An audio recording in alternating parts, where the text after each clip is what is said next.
빈말하지 말고 얼른 그 서류에 도장이나 찍어. 남편은 친정아버지 장례식장에서 저에게 이혼 서류를 내밀었습니다. 장인어른 돌아가시면서 남긴 회사 빚이 자그마치 300억이야, 300억. 그 빚은 너나 혼자서 갚으라고. 알겠어? 난 나대로 새 인생 살 테니까 제발 헤어지자. 남편은 마치 이 시간을 기다렸다는 듯 차갑게 독서를 퍼부었습니다. 하지만 남편은 알지 못했죠. 친정아버지가 저에게 남긴 것이 수백억의 빚이 아니라 시가 1000억이 넘는 금괴였다는 사실을 말이죠. 오늘의 이야기 지금부터 시작합니다. 구독 한 번씩 꾹 눌러주세요. 아버지의 장례식장은 국화꽃 향기로 가득했습니다. 조문객들의 발소리가 멀어지고 빈소에는 저와 남편 동혁만 남았죠. 저는 아버지의 영정 사진을 바라보며 눈물을 닦았습니다. 아빠 벌써 너무 보고 싶어요. 사진 속 아버지는 여전히 인자한 표정으로 저를 바라보고 계신 것 같았어요. 그때였습니다.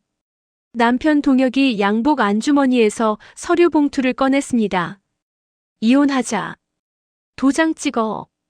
그의 목소리는 얼음처럼 차갑더군요. 저는 멍하니 그 서류를 바라봤습니다. 이혼 합의서였어요. 아버지의 영정 앞에서 제가 가장 슬프고 무너질 것 같은 이 순간에 그는 이혼을 요구하고 있었습니다. 당신, 지금 아빠 장례도 안 끝난 지금 무슨 말을 하는 거예요? 제 목소리가 떨렸죠. 동혁은 냉소를 지었습니다. 장인어른이 돌아가셨으니 이제 끝이지. 빚만 수십억이라며. 더 이상 뽑아먹을 것도 없는데. 뭐하러 이 결혼을 유지해? 그 순간 모든 것이 명확해졌습니다. 지난 10여 년간의 결혼 생활, 그가 보여줬던 무관심과 냉대, 늦은 귀가와 거짓말들. 그는 처음부터 우리 집안의 재력만을 노리고 접근했던 것이었죠. 아버지의 사업이 어려워지자 그는 더 이상 저를 필요로 하지 않았던 겁니다. 그래도 아빠 장례식장에서 이건 너무 심하잖아요. 아빠 장례식 끝나고 나중에 얘기해요. 저는 아버지의 영정 앞에 무릎을 꿇고 한참을 울었습니다. 슬픔과 배신감, 그리고 분노가 뒤섞인 눈물이었죠. 아버지 회사의 300억 빚, 남편 없이 혼자 남겨진 상황. 모든 게 저에겐 너무 벅찼습니다. 내가 뭘 할 수 있지? 저의 마음속은 절망으로 가득했습니다. 전업주부인 저에게 300억의 빚은 산처럼 무거웠어요. 도장이 종이에 닿으려던 순간 저는 눈을 감았습니다. 하지만 그 순간 저의 머릿속에 아버지의 목소리가 떠올랐어요. 동혁이를 너무 믿지는 마라. 그때였습니다. 젊은 여자 한 명이 장례식장으로 들어섰습니다. 누굴까? 한 번도 본 적이 없는 낯선 여자였습니다. 이상하네. 아버지 지인 중에 저렇게 젊은 여자가 있었나? 상주인 동혁과 저의 곁으로 다가와 인사를 나누고 국화꽃을 꽂으며 조문을 하더군요. 그런데 남편 동혁의 표정이 심상치 않았습니다. 아주 당황하며 말을 더듬거리고 평소와는 다르게 아주 부자연스럽게 행동을 하더군요. 장인어른 회사에서 일하는 여직원이야. 동혁이 말했습니다. 그런데 어쩐지 그 여자에게 눈짓을 하는 것 같았어요. 그리고 더 이상한 것은 그 여자가 나가고 얼마 안 있어 남편도 밖으로 나가더라고요. 느낌이 좋지 않았어요. 여자의 직감이라고도 하죠. 무언가 촉이 좋지 않았습니다. 들키지 않게 조심하며 몰래 남편을 뒤따라갔습니다. 아니나 다를까 남편과 그 여자가 장례식장 밖 구석에 나란히 서 있었습니다. 저는 몰래 그들을 지켜보았어요. 미쳤어? 여긴 왜 왔어? 불륜하는 거 자랑이라도 하러 온 거야? 오빠가 너무 연락이 안 되니까 온 거 아니에요? 전화는 도대체 왜 안 받는 거야 진짜 짜증나게. 마누라한테 들키려고 환장을 했어? 더 큰 사단 나기 전에 빨리 가라고. 저는 황급히 장례식장 안으로 뛰어들어갔습니다. 온몸에 힘이 빠지고 다리가 후들거렸습니다. 땅바닥에 주저앉고 싶었지만 간신히 화장실로 들어갔습니다. 하염없이 눈물이 나오더라고요. 남편이 불륜이라니. 나와 딸을 두고 다른 여자와 바람을 폈다니 그 배신감은 이루 말할 수 없었습니다. 화장실에서 세수를 하며 눈물을 닦아냈습니다. 겨우겨우 아버지 영정사진 앞으로 가니 동혁이 이미 들어와서 앉아있더군요. 그 순간 남편의 머리채라도 잡고 싶은 마음이 불쑥 올라왔습니다. 아니야, 참아야 해. 감정적으로 행동해서는 안 돼. 이 남자 죗값을 톡톡히 치르게 해줄 거야. 그때까지 조금만 참는 거야. 이렇게 저 스스로에게 말했습니다. 집으로 돌아온 저는 온몸에 힘이 빠져 소파에 주저앉았습니다. 아버지의 장례식에서 받은 이혼 요구, 그리고 동혁의 차가운 눈빛이 계속 머릿속을 맴돌았어요. 더 이상 뽑아먹을 것이 없다는 그 말이 귓가에 생생했습니다. 저는 10수년의 결혼 생활 동안 왜 아무것도 몰랐던 걸까요? 그날 밤 잠을 이룰 수 없었습니다. 새벽 3시가 넘어서야 저는 결심했어요. 확인해야 해. 진실을 알아야 해. 다음 날 아침 동혁이 출근하자마자 저는 그의 서재로 향했습니다. 서재 문을 열고 들어가니 깔끔하게 정돈된 책상과 서랍이 보였어요. 평소 동혁은 이 방을 잠가두고 저의 출입을 금지했었습니다. 사적인 공간이 필요하다는 게 그의 말이었죠. 하지만 이제는 더 이상 참을 수 없었습니다. 저는 첫 번째 서랍을 열었어요. 회사 서류들과 계약서들이 가득했습니다. 특별한 건 없었죠. 두 번째 서랍에는 명함과 수첩들이 있었습니다. 세 번째 서랍을 열려는데 잠겨 있었어요. 왜 잠가놨지? 의심이 들었습니다. 저는 동혁의 책상 위를 살폈습니다. 작은 열쇠함이 펜꽂이 뒤에 숨겨져 있었어요. 열쇠로 서랍을 열자 여러 봉투들이 나왔습니다. 첫 번째 봉투를 열어보니 호텔 영수증이 가득 들어 있었어요. 그랜드 하얏트 호텔, 스위트룸, 매주 수요일 오후 2시 체크인. 지난 1년간의 영수증이 빼곡히 정리되어 있었습니다. 매주 수요일. 회사 회의가 있다고 했었는데 저는 손이 떨렸습니다. 두 번째 봉투에는 백화점 영수증들이 있었어요. 샤넬 가방, 에르메스 스카프, 까르띠에 팔찌. 모두 여성용품이었지만 제가 받은 적은 한 번도 없었습니다. 금액을 보니 하나에 수백만 원씩 했어요. 이 돈을 대체 누구한테 쓴 거지? 세 번째 봉투에는 사진들이 있었습니다. 동혁과 낯선 여자가 함께 찍은 사진들이었어요. 레스토랑에서, 해변에서, 그리고 침대에서. 제 손에서 사진이 떨어졌습니다. 그 여자는 젊고 아름다웠어요. 긴 머리에 날씬한 몸매, 그리고 동혁을 바라보는 눈빛에는 애정이 가득했습니다. 사진 뒷면에는 날짜가 적혀 있었어요. 2022년 3월 15일 유미와 함께, 2022년 7월 20일 제주도에서 2023년 1월 5일 유미 생일. 유미. 그녀의 이름이었습니다. 저는 사진들을 하나씩 넘겨봤어요. 30장이 넘는 사진들이 있었습니다. 모든 사진에서 동혁은 행복해 보였어요. 제게는 한 번도 보여주지 않았던 미소를 짓고 있었습니다. 마지막 봉투에는 편지가 들어 있었습니다. 여성의 필체로 쓰인 편지였어요. 오빠, 오늘 정말 행복했어요. 오빠와 함께 있는 시간이 제 인생에서 가장 소중해요. 빨리 그 여자와 이혼하고 우리 정식으로 만났으면 좋겠어요. 사랑해요, 유미. 편지를 읽는 동안 눈물이 흘러내렸습니다. 배신감, 분노, 그리고 자괴감이 한꺼번에 밀려왔어요. 저는 모든 증거를 사진으로 찍었습니다. 영수증, 사진, 편지, 하나도 빠짐없이요. 그리고 원래 자리에 다시 놓아뒀습니다. 동혁이 눈치채면 안 됐으니까요. 오후가 되자 저는 더 많은 것을 알고 싶어졌습니다. 동혁의 신용카드 명세서를 확인해야 했어요. 그의 노트북을 켰습니다. 다행히 비밀번호는 제 생일이었죠. 아이러니하게도 저를 배신하면서도 비밀번호는 제 생일을 쓰고 있었습니다. 이메일을 열어보니 카드사에서 온 명세서들이 쌓여 있었어요. 지난 3년간의 명세서를 하나씩 열어봤습니다. 패턴이 보이기 시작했어요. 매주 수요일 오후에는 호텔 결제가 있었고 그 전후로 고급 레스토랑 결제가 있었습니다. 그리고 매달 중순에는 여성 의류 매장이나 보석 가게 결제가 있었어요. 이렇게 규칙적으로 바람을 피웠다니. 더 놀라운 건 금액이었습니다. 한 달에 1,000만 원 이상을 그녀에게 쓰고 있었어요. 이것들은 모두 회사 돈이었죠. 그리고 저는 동혁의 핸드폰 백업 파일을 찾아봤습니다. 클라우드에 자동 백업되어 있었어요.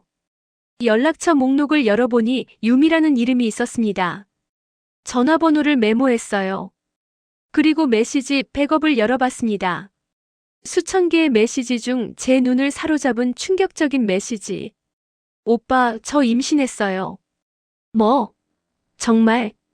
네, 병원에서 확인했어요. 8주래요.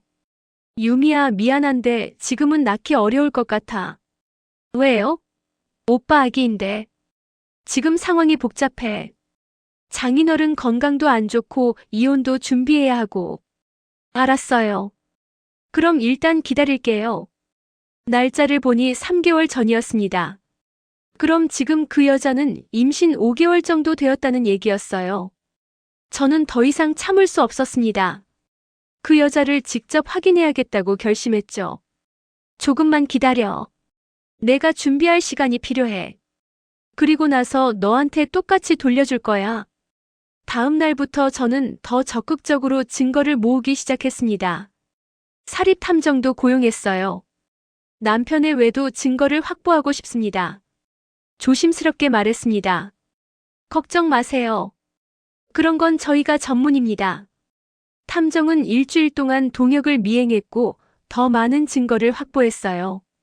동혁과 유미가 함께 쇼핑하는 사진, 레스토랑에서 데이트하는 사진, 그리고 유미의 집에 들어가는 사진까지. 의뢰인 남편분이 매우 노골적이네요. 숨기려는 노력이 별로 없어 보입니다. 탐정이 보고했습니다. 그 여자에 대해서도 조사해 주실 수 있나요? 물론입니다. 이름과 전화번호만 주시면 됩니다. 며칠 후 탐정이 유미에 대한 보고서를 가져왔어요. 김유미 31세. 현재 강남에서 작은 회사를 운영 중이고요. 회사요? 네, 유성기획이라는 이벤트 회사입니다. 저에게 친정아버지 회사의 직원이라는 것도 거짓이었습니다. 그런데 흥미로운 점이 있습니다.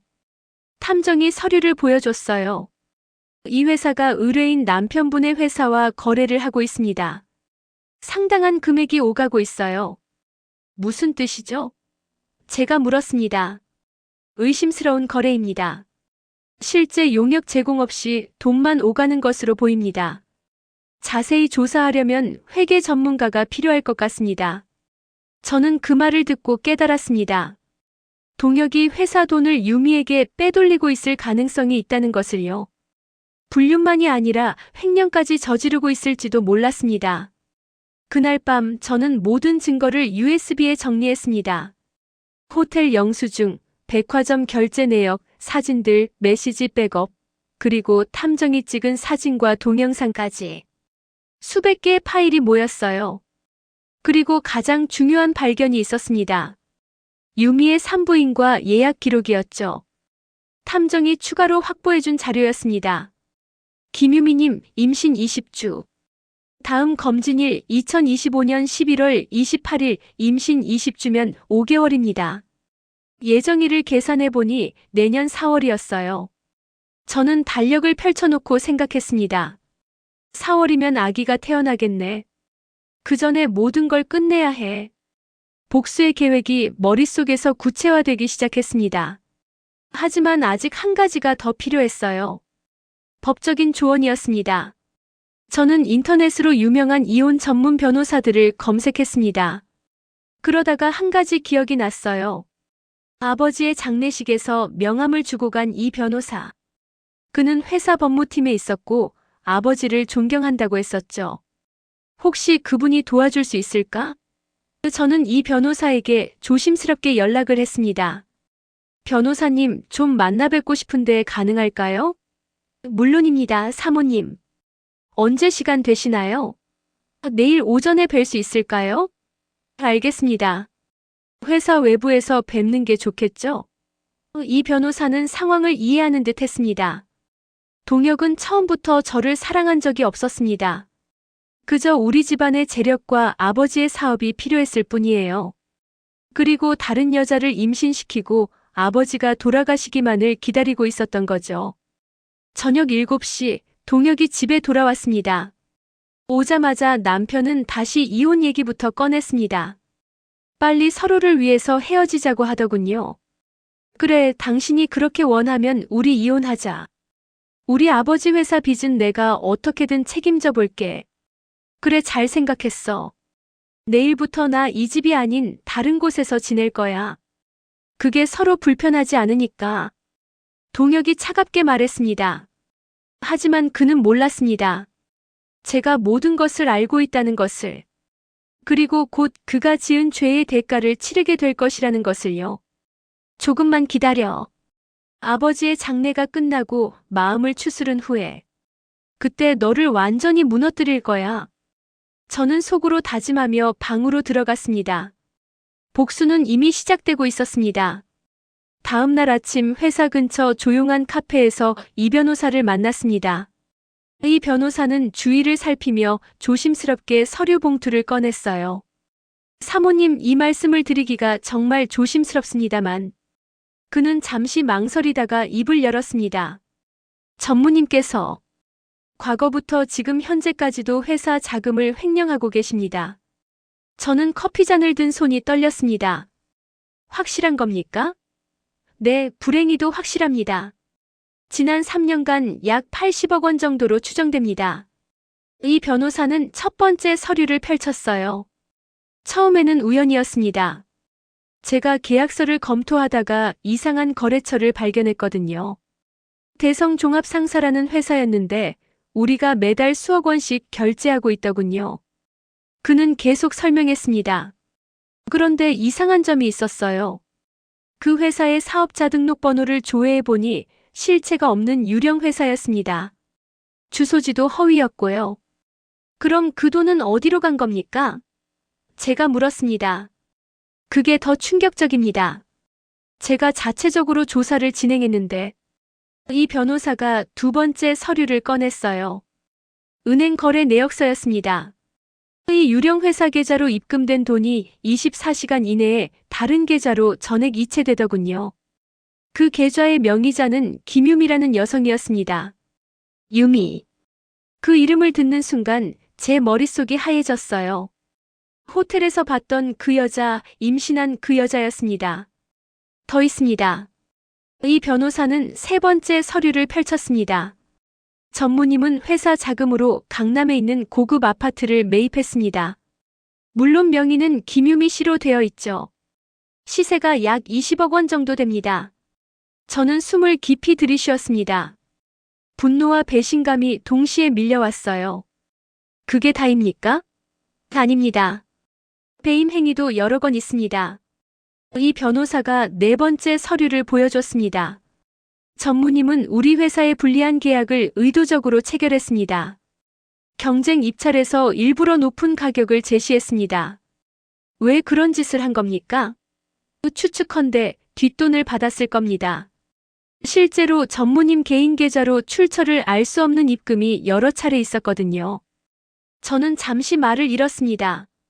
제가 알던 남편은 이렇게까지 타락한 사람이었나요? 사모님, 더 충격적인 사실이 있습니다. 이 변호사의 표정이 더욱 심각해졌어요. 김유미 씨가 누군지 아십니까? 왜 그러시죠? 현재 우리 회사 협력사인 유성기획의 대표예요. 제 머릿속이 복잡해졌습니다. 더 조사해보니 전무님은 아주 오래전부터 김유미 씨와 관계를 맺어온 것으로 보입니다. 오랜 기간 동안 남편은 저를 속이고 다른 여자와 함께했던 겁니다. 사모님, 제가 왜 이 말씀을 드리는지 아시겠습니까? 이 변호사가 진지하게 물었습니다. 저는 고개를 끄덕였어요. 회장님 때문이죠? 맞습니다. 회장님께서 과거 제가 힘들 때 저를 이 회사에 들어오게 해주셨습니다. 제 은인이셨어요. 그런 회장님의 따님이 이렇게 고통받는 걸 보고만 있을 수 없었습니다. 이 변호사의 눈에 눈물이 맺혔습니다. 그리고 무엇보다 이건 범죄입니다. 회사를 위해서라도 막아야 해요. 저를 도와주시겠습니까? 제가 물었습니다. 당연합니다. 하지만 조심스럽게 움직여야 합니다. 전무님이 눈치채면 증거를 인멸할 수 있으니까요. 그날부터 저와 이 변호사는 비밀리에 움직이기 시작했습니다. 먼저 회사 내부 서버에 접근해서 남편의 모든 거래 내역을 복사했어요. 수천 건의 거래 중에서 의심스러운 것들을 골라냈죠. 이 변호사는 밤낮 없이 일했습니다. 사모님 이거 보세요. 전무님이 만든 유령 회사가 대성종합상사뿐만이 아닙니다. 한국물산, 서울트레이딩, 글로벌상사 등 최소 5개는 됩니다. 5개나요? 네, 각각의 회사로 분산해서 돈을 빼돌렸어요. 아마 적발을 피하기 위한 수법이었을 겁니다. 우리는 각 유령 회사의 설립 서류, 통장 사본, 거래 내역을 모두 확보했습니다. 그리고 그 돈이 최종적으로 유미의 계좌로 흘러들어간 증거도 찾았어요. 다음 단계는 현장 증거를 확보하는 것이었습니다. 저는 사립탐정을 고용했죠. 탐정은 2주간 동혁과 유미를 미행했습니다. 그들이 만나는 장면, 호텔에 들어가는 장면, 함께 식사하는 장면을 모두 촬영했어요. 특히 결정적인 사진이 있었습니다. 동혁이 유미의 배를 쓰다듬으며 웃고 있는 사진이었죠. 이 정도면 불륜 증거로 충분합니다. 탐정이 말했습니다. 하지만 저는 더 확실한 증거가 필요했어요. 녹음도 가능할까요? 가능하긴 한데 불법이 될 수 있습니다. 상관없어요. 일단 해보세요. 탐정은 유미의 차에 몰래 녹음 장치를 설치했습니다. 그리고 며칠 후 결정적인 대화를 녹음했죠. 동혁의 목소리였습니다. 회사 돈 또 2억 빼냈어. 이번엔 내 통장으로 바로 넣을게. 유미의 목소리가 이어졌어요. 오빠 이렇게 계속해도 괜찮아? 걸리면 어떡해? 괜찮아. 장인어른 회사는 이제 빚만 잔뜩이야. 아무도 신경 안 써. 조금만 더 하면 우리 완전히 독립할 수 있어. 녹음을 듣는 순간 저는 온몸이 떨렸습니다. 분노가 치밀어 올랐지만 동시에 냉정해졌어요. 마지막으로 유미의 산부인과 기록도 입수했습니다. 개인정보라 쉽지 않았지만 탐정의 인맥을 통해 확보했어요. 임신 20주. 예정일은 4개월 후였습니다. 모든 증거가 준비됐습니다. 횡령 관련 문서 500페이지, 은행 거래 내역 200건, 불륜 사진 50장, 녹음 파일 10개, 그리고 유미의 임신 증명서까지. 이제 어떻게 하실 겁니까? 이 변호사가 물었습니다.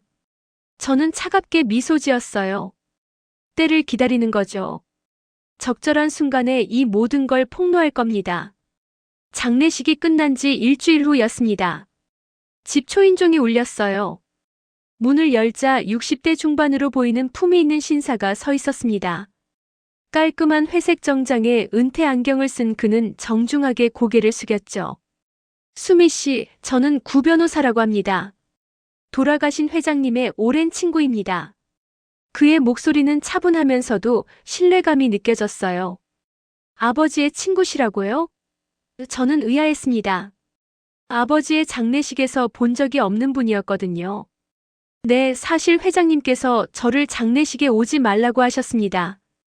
그 이유는 곧 아시게 될 겁니다. 들어오시죠. 저는 그를 거실로 안내했습니다. 구 변호사는 가방을 무릎 위에 올려놓고 천천히 입을 열었어요. 먼저 회장님의 명복을 빕니다. 정말 훌륭하신 분이셨죠? 감사합니다. 그런데 어떻게 아버지를 아셨나요? 40년 전으로 거슬러 올라갑니다. 당시 저는 이제 막 변호사 사무실을 연 신참이었고 회장님은 작은 무역회사를 시작하셨을 때였죠. 구 변호사는 옛 추억을 떠올리듯 잠시 눈을 감았습니다. 회장님께서 제 사무실을 찾아오셨을 때가 기억납니다. 구 변호사, 나를 평생 도와줄 수 있겠나? 라고 물으시더군요. 저는 그날부터 40년간 회장님의 법률 고문으로 일했습니다.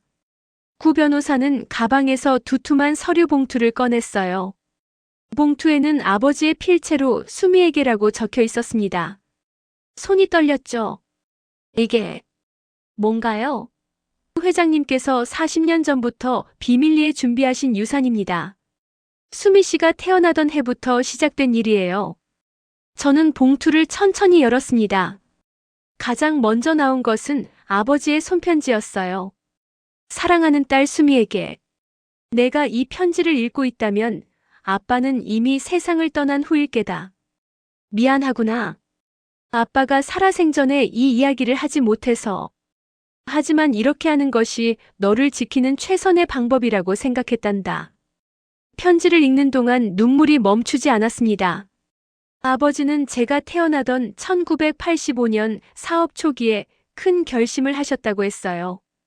당시 저는 금 투자를 권했습니다. 구 변호사가 설명했습니다.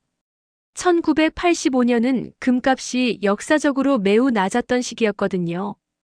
회장님은 당시 가지고 계시던 자금 5억 원을 모두 금으로 바꾸셨어요. 5억 원이요? 네, 당시로서는 엄청난 금액이었죠. 그 돈으로 금괴 약 300kg을 구매하셨습니다. 구 변호사가 두 번째 서류를 꺼냈습니다. 1985년 4월 15일자 금괴 구매 증명서였어요. 그리고 회장님은 이 금괴들을 수미 씨가 태어난 날짜로 특수 제작된 비밀 창고에 보관하셨습니다. 비밀 창고요? 네, 경기도 외곽의 한 지하시설입니다. 지상에서는 절대 찾을 수 없는 곳이죠. 회장님과 저 단 2명만 아는 장소였습니다. 구 변호사는 지도를 펼쳤습니다. 정확한 좌표와 출입 방법이 상세히 적혀 있었어요. 그런데 왜 이렇게까지 비밀로 하신 건가요? 제가 물었습니다. 회장님께서는 미래를 내다보는 해안이 있으셨습니다. 내 딸이 언젠가 어려움에 처할 수 있다.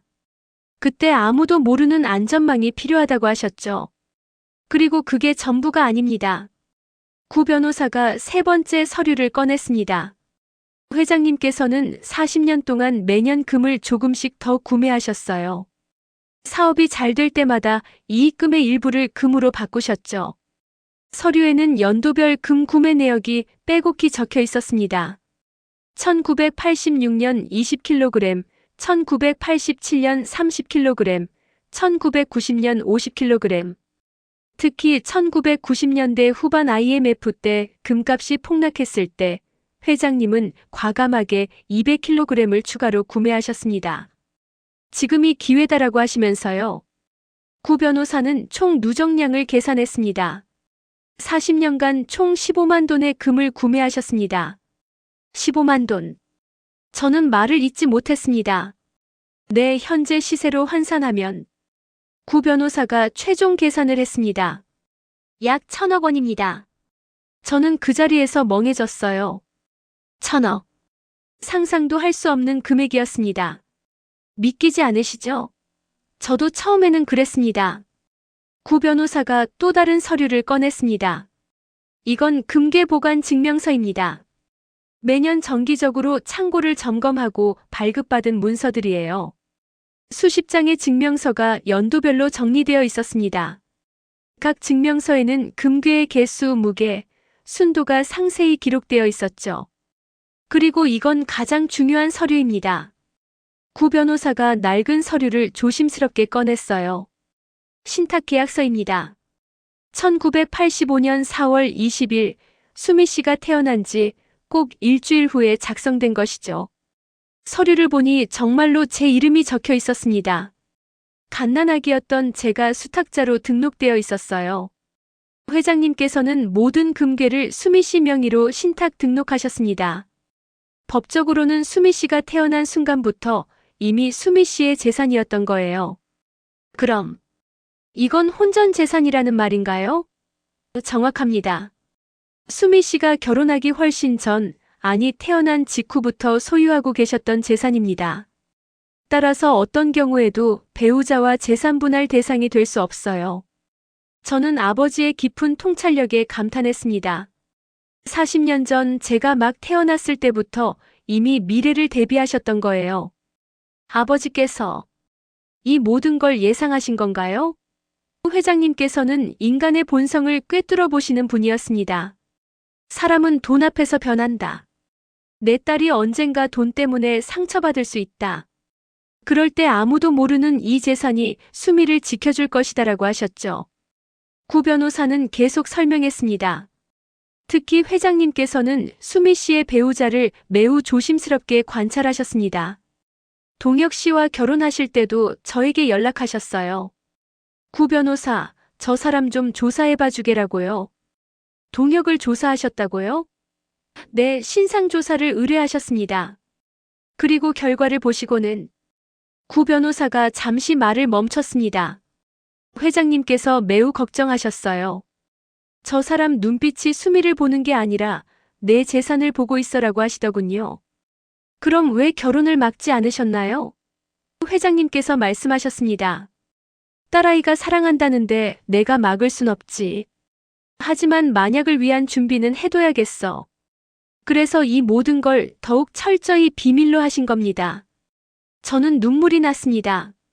아버지는 제가 상처받을 것을 아시면서도 제 선택을 존중해 주셨던 거예요. 하지만 동시에 제가 무너지지 않도록 안전망을 만들어 두셨던 겁니다. 창고는 어떻게 찾아가나요? 제가 물었습니다. 이 열쇠를 드리겠습니다. 구 변호사가 오래된 황동 열쇠를 꺼냈어요.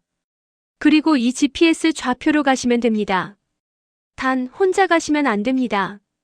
제가 동행해야 해요. 언제 갈 수 있을까요? 원하신다면 지금 당장이라도 가능합니다. 하지만 한 가지 당부 말씀을 드리겠습니다.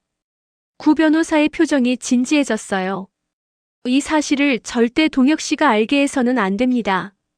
만약 알게 된다면 이혼이 불가능해지겠죠. 제가 말했습니다. 정확합니다. 1,000억이라는 금액을 알게 되면 그는 절대 수미 씨를 놓아주지 않을 겁니다. 저는 결심했습니다. 당장 가보고 싶습니다. 제 눈으로 직접 확인하고 싶어요.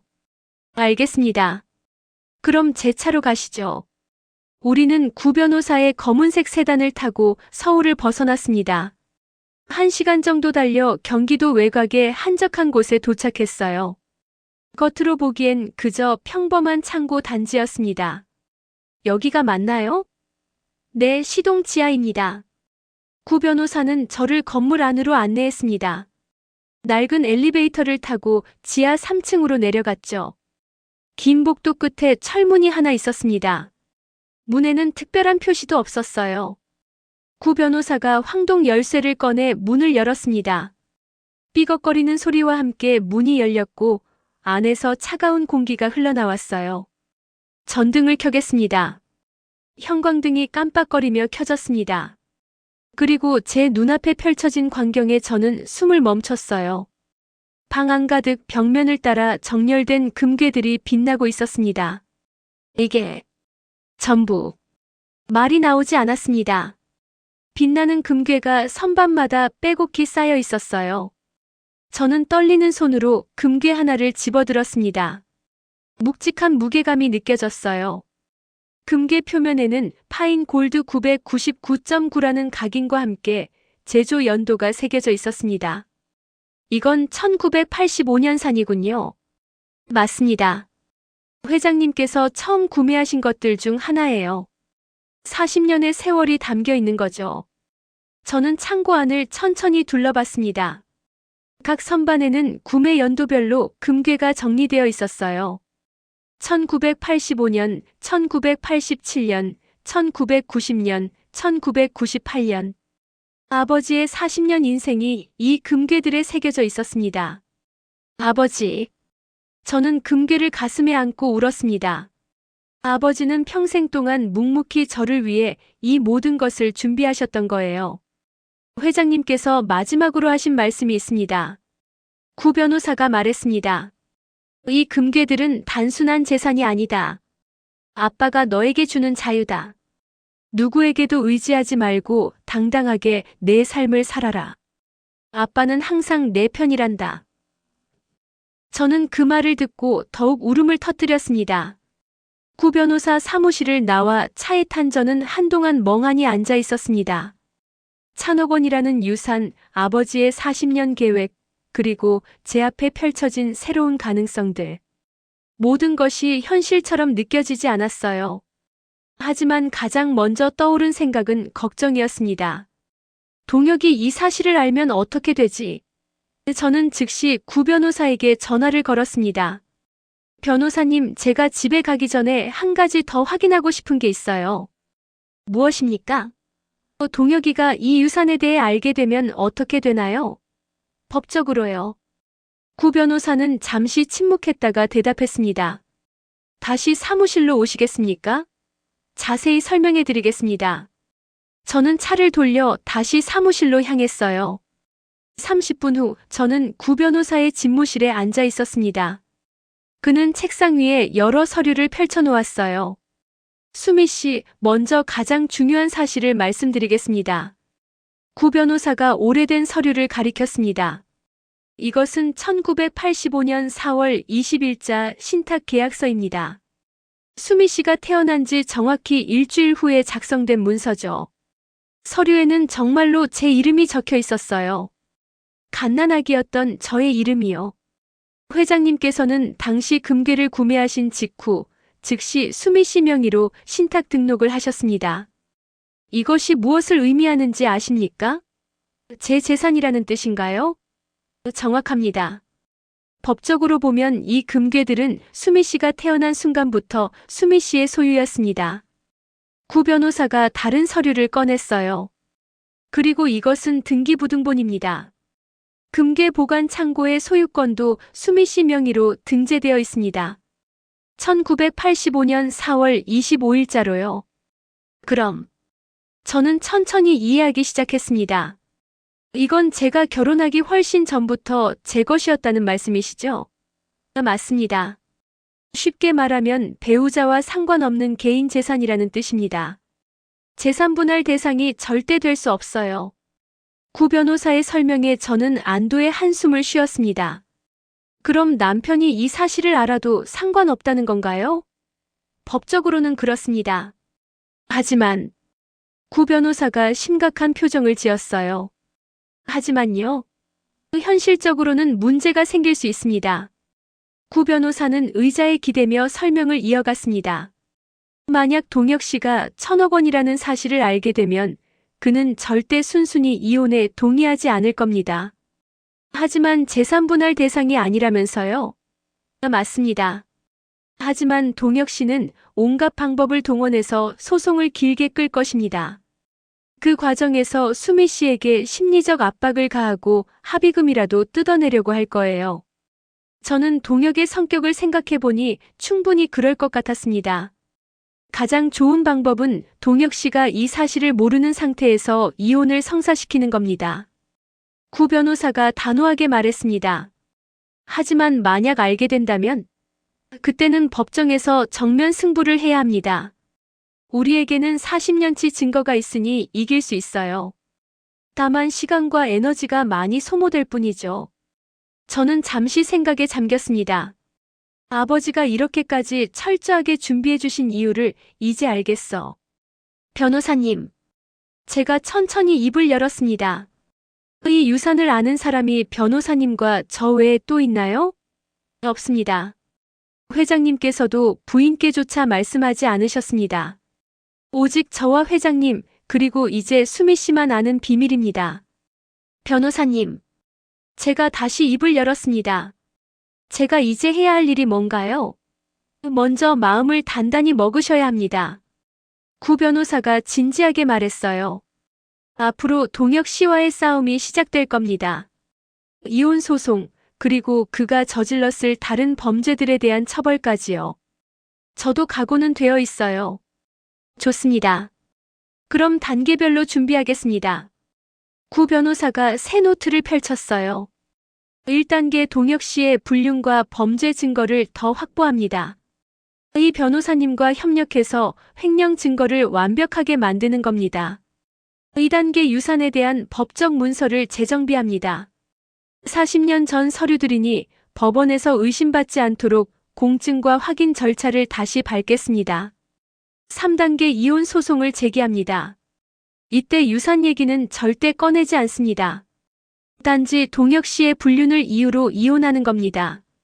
4단계 이혼이 성사되면 동혁 씨를 횡령으로 고소합니다. 형사처벌을 받게 하는 거죠. 완벽한 계획이네요. 제가 감탄했습니다. 하지만 변수는 항상 있습니다. 그래서 유연하게 대처해야 해요. 구 변호사가 당부했습니다. 사무실을 나올 때는 이미 저녁 7시가 넘어 있었습니다. 차에 타서 집으로 가는 길, 저는 새로운 각오를 다졌어요. 이제 더 이상 무서울 게 없어. 아버지가 나를 지켜주시니까. 하지만 동시에 책임감도 느꼈습니다. 이 유산을 지켜야 해.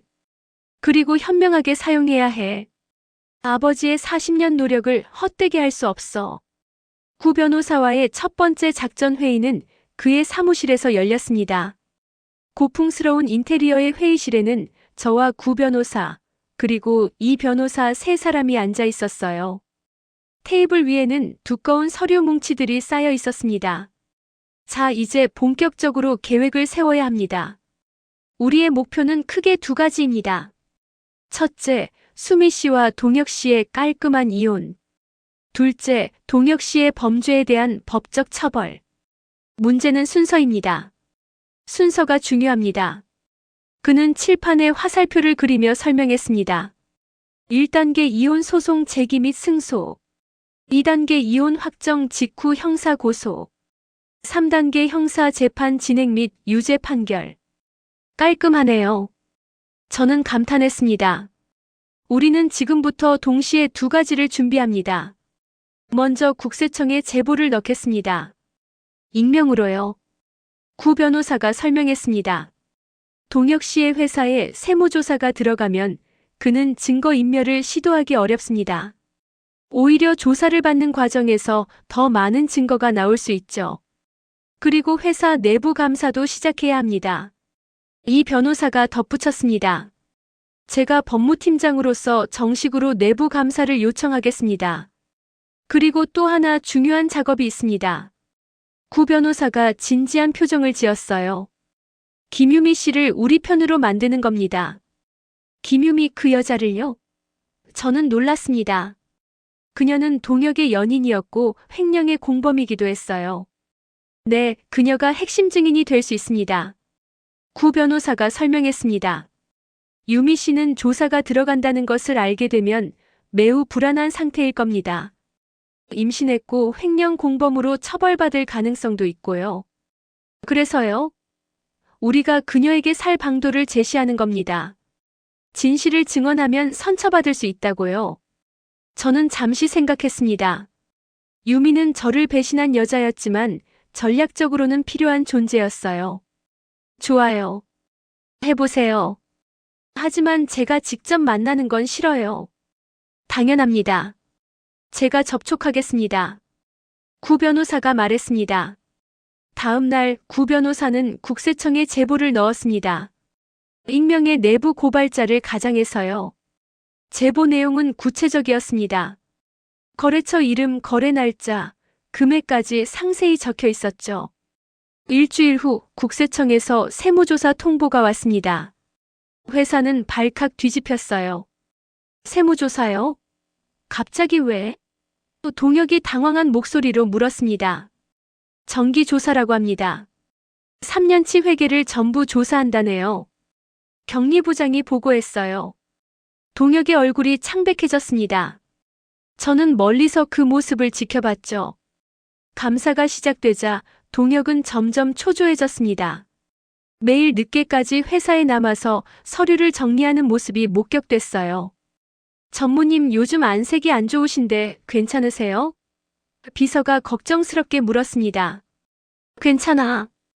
그냥 피곤한 것뿐이야. 동혁은 신경질적으로 대답했죠. 저는 그의 모습을 보며 만족스러웠습니다.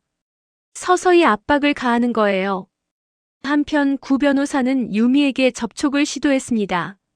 그는 유미가 자주 가는 산부인과 근처 카페에서 그녀를 기다렸어요. 김유미 씨? 진료를 마치고 나오는 유미에게 구 변호사가 다가갔습니다. 누구세요? 유미는 경계하며 물었습니다. 저는 구 변호사라고 합니다. 잠깐 시간 내주실 수 있을까요? 무슨 일인데요? 동혁 씨와 관련된 중요한 얘기입니다. 유미 씨의 미래를 위해서도 들어보시는 게 좋을 겁니다.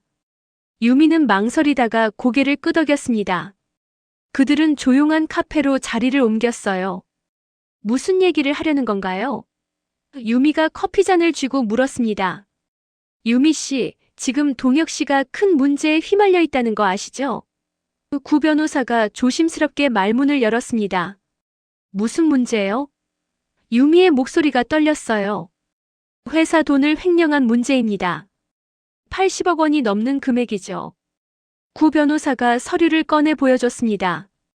거래 내역, 계좌 이체 기록들이었죠. 유미의 얼굴이 하얗게 질렸습니다. 그리고 그 돈의 상당 부분이 유미 씨 명의 계좌로 들어갔습니다. 유미 씨도 공범이 될 수 있다는 얘기죠. 저는 몰랐어요. 동혁 오빠가 그냥 저금하라고 해서. 유미가 당황하며 변명했습니다. 법은 그렇게 보지 않습니다. 횡령한 돈을 받았다면 공범으로 처벌받을 수 있어요. 징역형도 가능합니다. 구 변호사의 말에 유미는 눈물을 흘리기 시작했어요. 제가 어떡하죠? 아기도 있는데. 유미 씨, 지금 선택하세요. 동혁 씨와 함께 감옥에 갈 건지, 아니면 아기를 지킬 건지. 구 변호사가 최후 통첩을 했습니다. 유미는 한참을 울다가 고개를 들었어요. 제가 증언하면 정말 아기를 지킬 수 있나요? 네, 자수하고 증언하면 선처받을 수 있습니다. 집행유예도 가능해요. 알겠어요. 하겠어요. 증언하겠습니다. 유미가 결심한 목소리로 말했습니다. 구 변호사는 즉시 진술서 작성을 도왔습니다. 유미는 떨리는 손으로 모든 것을 적어 내려갔어요. 동혁이 어떻게 횡령을 계획했는지, 어떤 방법을 사용했는지, 그 돈으로 무엇을 샀는지 상세히 기록했습니다. 유미 씨, 용기 내주셔서 감사합니다. 변호사님. 유미가 불안한 눈빛으로 물었어요. 제가 정말 괜찮을까요? 걱정하지 마세요. 제가 책임지고 보호하겠습니다. 그날 저녁 구 변호사는 저에게 보고했습니다.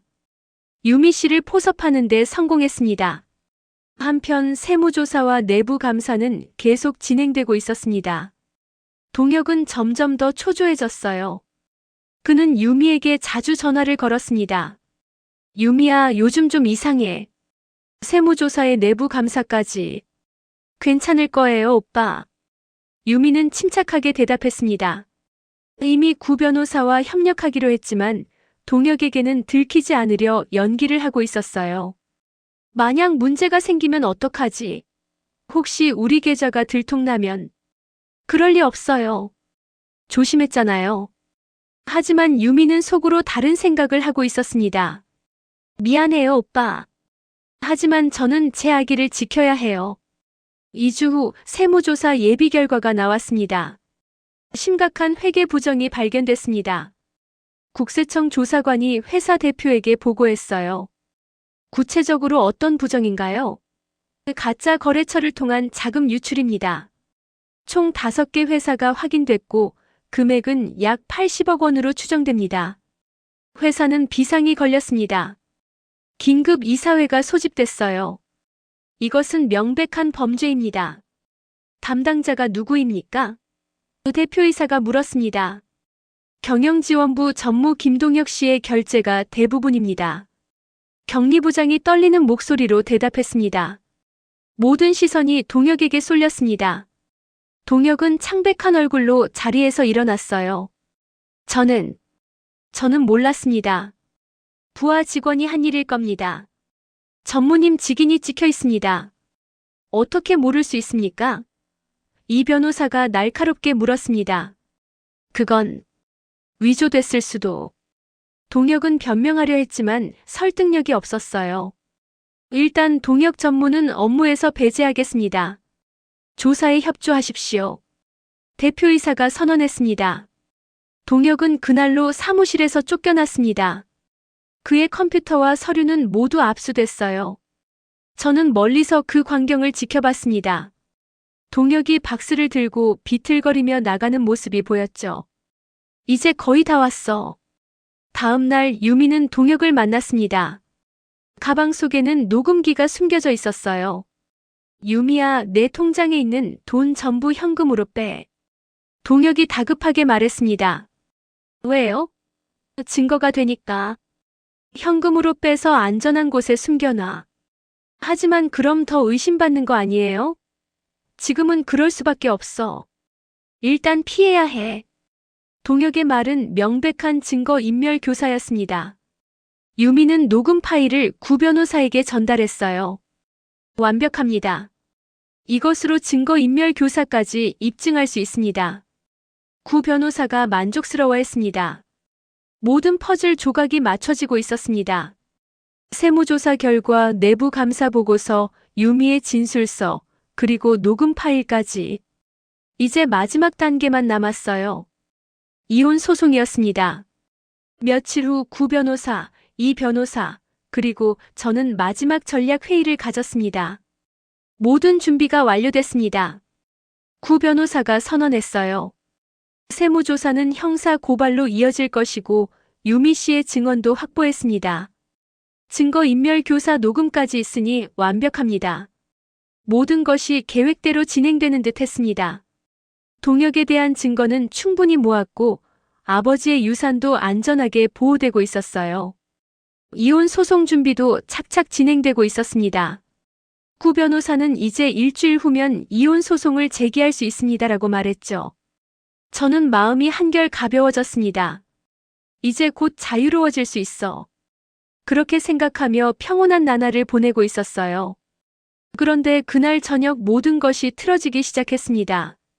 퇴근 후 집에 도착하니 동혁의 차가 현관 앞에 서 있었습니다. 요즘 그는 거의 집에 오지 않았는데 이상했어요. 문을 열고 들어가자 동혁이 거실 소파에 앉아 있었습니다. 그의 표정이 예사롭지 않았어요. 눈빛에는 탐욕과 분노가 뒤섞여 있었습니다. 왔어? 동혁이 차갑게 말했습니다. 웬일이에요? 저는 경계하며 물었습니다. 동혁은 천천히 일어나더니 저에게 다가왔어요. 당신 1,000억이라는 돈을 상속받았다며? 그 한마디에 제 온몸이 얼어붙었습니다. 어떻게 알았을까? 절대 비밀이었는데. 무슨 소리예요? 저는 애써 태어난 척했습니다. 모르는 척하지 마. 다 알아. 동혁이 비웃었습니다. 당신 아버지가 금괴를 숨겨뒀다며? 40년 전부터 모아온 거라며? 제 심장이 빠르게 뛰기 시작했어요. 그는 정말로 모든 것을 알고 있었습니다. 누가 그런 헛소리를 한 거예요? 헛소리? 동혁이 냉소를 지었습니다. 이 변호사 사무실 사무장이 다 얘기해줬어. 이 변호사의 사무장. 그 이름을 듣는 순간 제 머릿속이 복잡해졌습니다. 분명 믿을 수 있는 사람이라고 했는데 배신한 것이었어요. 그래서 뭐 어쩌려고요? 저는 침착함을 유지하려 애썼습니다. 어쩌긴 당연히 재산 분할이지. 동혁이 소파에 다시 앉으며 말했습니다. 1,000억의 반은 내 거야. 500억. 그는 마치 당연하다는 듯이 말했어요. 꿈 깨세요. 그건 제 혼인 전 재산이에요. 재산 분할 대상이 아니라고요. 그게 사실이라는 증거가 있어? 동혁이 눈을 가늘게 떴습니다. 신탁계약서가 40년 전 거라는 것도 조작일 수 있잖아. 실제로는 최근에 만든 거 아니야? 저는 한숨을 쉬었습니다. 그는 끝까지 포기하지 않을 것 같았어요. 법원이 판단할 일이에요. 법원? 동혁이 비웃었습니다. 좋아, 그럼 법원에서 보자고.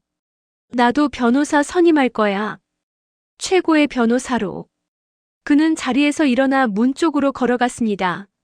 문 앞에서 멈춰 서더니 저를 돌아봤어요. 참, 한 가지 더. 이혼? 절대 안 해. 1,000억이 걸린 문제인데 내가 왜 순순히 이혼해줘? 그는 그렇게 말하고는 문을 쾅 닫고 나가버렸습니다. 저는 그 자리에 주저앉았습니다. 손이 덜덜 떨렸어요. 즉시 구 변호사에게 전화를 걸었습니다. 변호사님, 큰일 났어요. 동혁이 유산에 대해 알아버렸습니다. 뭐라고요? 어떻게 알았습니까? 구 변호사의 목소리에도 당황한 기색이 역력했습니다. 이 변호사 사무실의 사무장이 동혁에게 말했대요. 구 변호사가 한숨을 쉬었습니다. 제가 확인해 보겠습니다. 지금 바로 이 변호사에게 연락하겠습니다. 전화를 끊고 30분쯤 지났을 때 구 변호사에게서 다시 연락이 왔어요. 이 변호사님께 확인했습니다. 사무장 최 씨가 배신한 게 맞습니다. 그럼 이제 어떻게 해야 하죠? 제 목소리가 떨렸습니다. 일단 침착하십시오. 예상했던 상황이기도 합니다. 구 변호사의 목소리는 의외로 침착했어요. 예상했다고요? 네, 언젠가는 동혁 씨가 알 가능성이 있다고 생각했습니다. 그래서 대비책을 준비해뒀죠. 무슨 대비책이요? 신탁 계약서의 진위를 증명할 수 있는 추가 자료들입니다. 40년 전 은행 기록, 공증 문서, 그리고 제3자 증인들까지 확보해뒀습니다. 구 변호사의 말에 저는 조금 안심이 됐습니다. 그리고 오히려 잘 됐다고 생각합니다. 잘 됐다고요? 네, 이제 동혁 씨가 먼저 재산분할 소송을 제기할 겁니다. 그럼 우리는 그 재판에서 모든 것을 폭로할 수 있어요.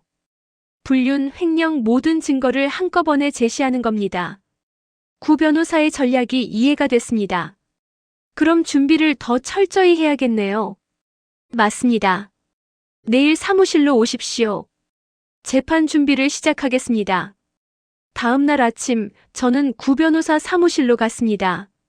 이 변호사도 와 있었어요. 수미 씨, 정말 죄송합니다. 이 변호사가 고개를 숙였습니다. 제 관리 소홀로 이런 일이. 아닙니다.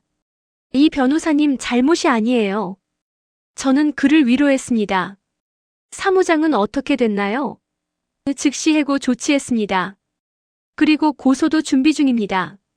직무상 비밀 누설죄로요. 우리는 회의 테이블에 둘러앉았습니다. 구 변호사가 두꺼운 파일을 꺼냈어요. 이것이 우리가 준비한 모든 증거입니다. 그는 서류를 하나씩 펼쳐 보였습니다. 그리고 다음은 제3자 증인입니다. 구 변호사가 명단을 보여줬어요. 당시 금거래를 중개했던 한국은행 직원, 공증을 담당했던 공증인, 그리고 창고 관리를 맡았던 보안업체 대표. 이 세 사람 모두 생존해 있고 증언할 준비가 되어 있습니다. 좋습니다. 그럼 둘째는 뭔가요? 제가 물었습니다. 불륜과 횡령 증거입니다. 구 변호사가 또 다른 파일을 꺼냈습니다.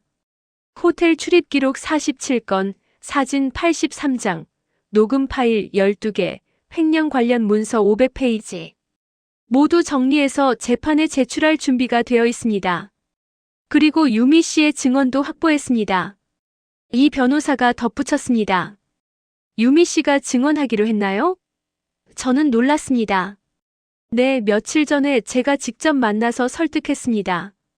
처음에는 거부했지만 아이를 위해서라도 진실을 말하는 게 낫다고 설명했죠.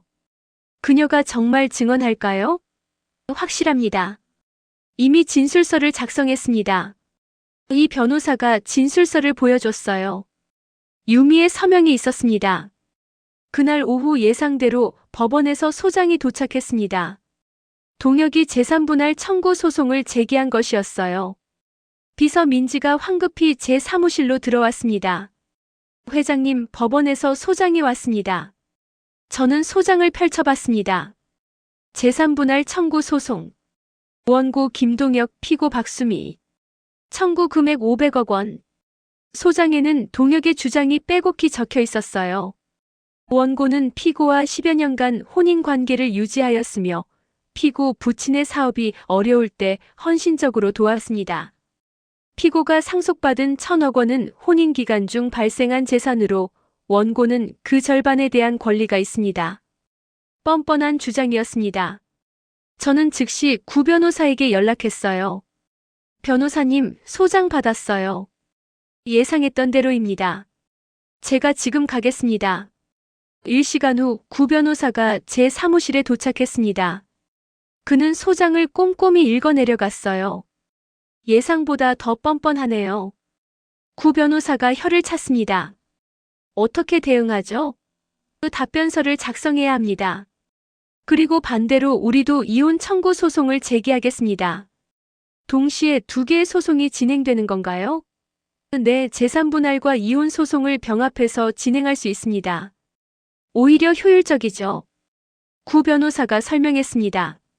며칠 후 구 변호사는 답변서를 제출했습니다. 동시에 저의 이혼 청구 소송도 제기했어요. 피고는 원고의 재산분할 청구를 전면 부인합니다. 해당 재산은 피고의 혼인 전 재산이며 재산분할 대상이 아닙니다. 또한 원고는 혼인 기간 중 불륜을 저질렀으며 회사 자금을 횡령한 범죄자입니다.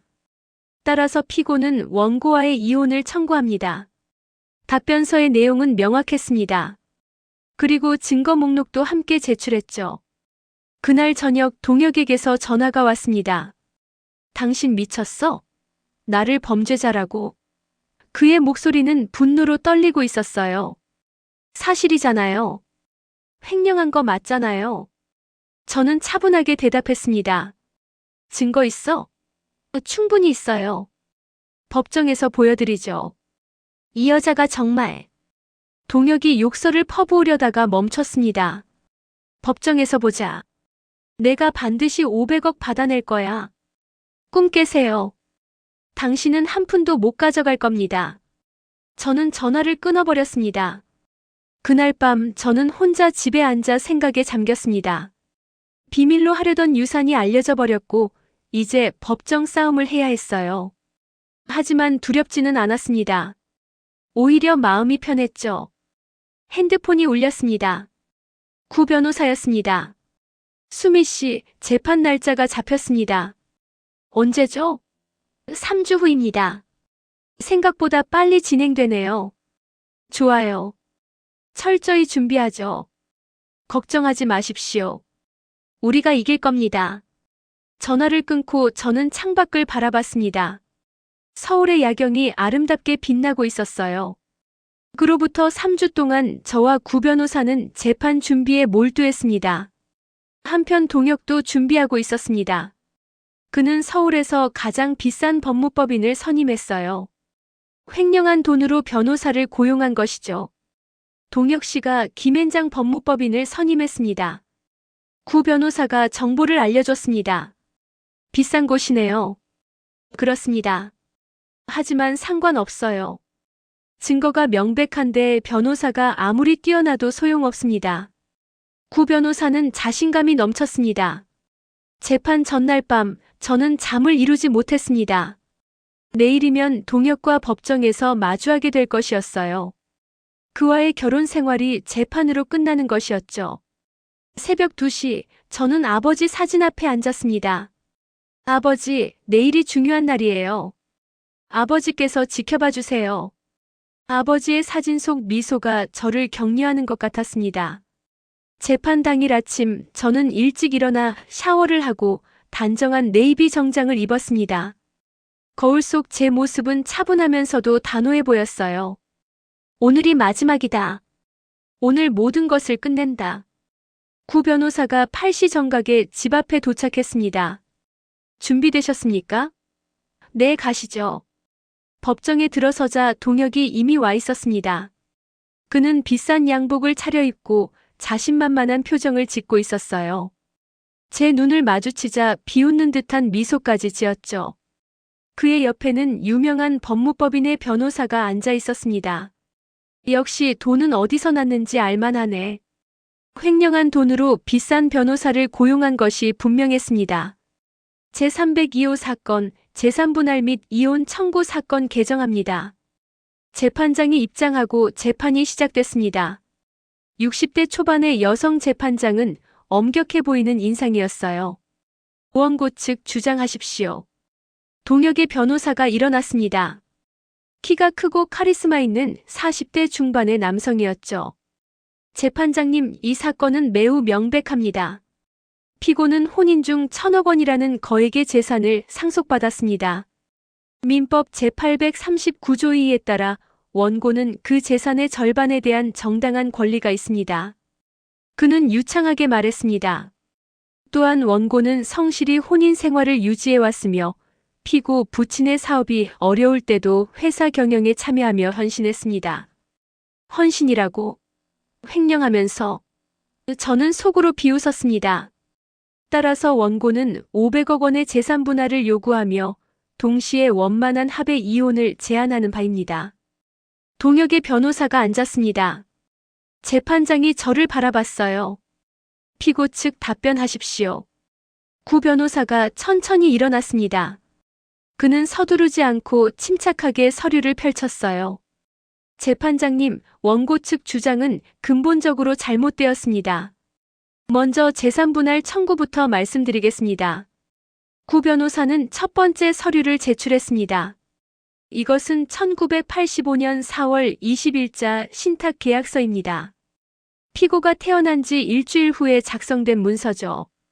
재판장이 서류를 받아 자세히 살펴봤습니다. 이 계약서에 명시된 바와 같이 피고의 부친은 피고 명의로 금괴를 신탁 등록했습니다.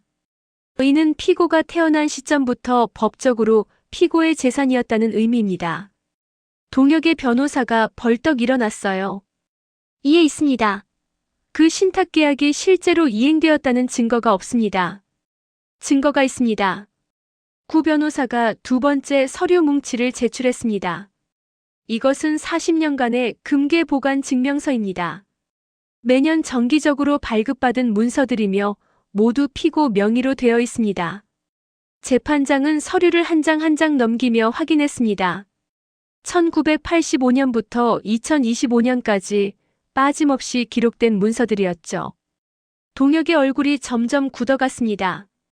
따라서 이 재산은 혼인 전 재산, 즉 특유재산입니다. 민법 제830조에 따라 재산분할 대상이 될 수 없습니다. 재판장이 고개를 끄덕였습니다. 원고 측 반박하십시오. 동혁의 변호사는 당황한 기색이 역력했어요. 재판장님, 하지만 그 재산의 가치가 혼인 중 상승한 부분에 대해서는 분할이 가능하지 않습니까? 좋은 지적입니다. 구 변호사가 즉시 대응했습니다. 하지만 금값 상승은 시장 변동에 따른 자연스러운 현상입니다. 원고가 그 가치 상승에 기여한 바가 전혀 없죠. 구 변호사는 세 번째 자료를 제시했습니다. 이것은 지난 40년간 금값 변동 그래프입니다. 보시다시피 금값 상승은 국제 경제 상황에 따른 것이지 원고의 노력과는 무관합니다. 재판장이 그래프를 살펴봤습니다. 그리고 동혁의 변호사를 바라봤어요. 원고 측, 원고가 해당 재산의 가치 증대에 기여했다는 증거가 있습니까? 그건 동혁의 변호사는 말을 잇지 못했습니다. 증거가 없었으니까요. 그렇다면 재산분할 청구는 받아들이기 어렵겠습니다. 재판장이 말했습니다. 동혁의 얼굴이 창백해졌어요. 하지만 구 변호사는 거기서 멈추지 않았습니다. 재판장님, 이제 더 중요한 문제를 말씀드리겠습니다. 구 변호사의 목소리에 힘이 실렸습니다. 원고는 혼인 기간 중 지속적으로 불륜을 저질렀습니다. 따라서 유책 배우자이며 재산 분할은 물론 이혼 청구 자체가 불가능합니다. 이에 있습니다. 동혁의 변호사가 소리쳤어요. 근거 없는 주장입니다. 근거가 있습니다. 충분히. 구 변호사가 네 번째 서류 뭉치를 꺼냈습니다. 두툼한 파일이었죠. 재판장님, 먼저 이것은 원고와 김유미 씨의 호텔 출입 기록입니다. 지난 3년간 총 47차례 같은 호텔에 함께 출입했습니다. 구 변호사는 프로젝터를 켰습니다. 화면에 날짜별로 정리된 CCTV 캡처 이미지들이 나타났어요. 동혁과 유미가 함께 호텔 로비를 걷는 모습, 엘리베이터에 타는 모습, 그리고 몇 시간 후 함께 나오는 모습까지. 이것은 2022년 5월 14일입니다.